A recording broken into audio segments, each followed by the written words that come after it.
I want to start off with that breaking news out of Sacramento. As you mentioned, 6 people killed, 10 others injured in that mass shooting near the downtown area overnight. And just coming into our KTVU newsroom is a statement from Governor Gavin Newsom. We'll read part of it here. It says, quote, "Sadly, we once again mourn the lives lost and for those injured in yet another horrendous act of gun violence. Jennifer and I send our heartfelt condolences to the family, friends, and wider community impacted by this terrible tragedy." The governor's statement goes on and ends with, "The scourge of gun violence continues to be a crisis in our country, and we must resolve to bring an end to this carnage," end quote. KTVU's Jesse Gary has been monitoring the situation all morning. He joins us live with the latest developments. Jesse, good morning.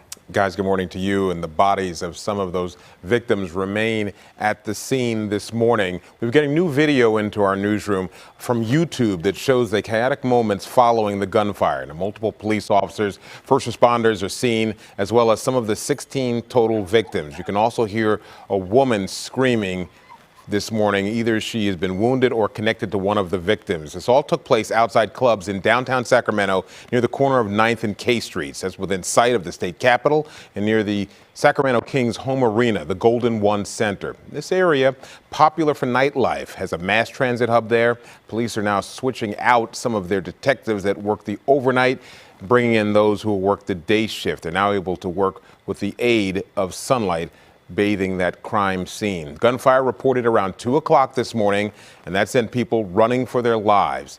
Dozens of evidence markers litter the street close to the crime scene. In addition to the 6 killed, at least 10 people were injured. The family of one 38-year-old victim says he was out at clubs, they both were, and then he went there, he went one club and she went to another, and then the next thing you know, this tragedy.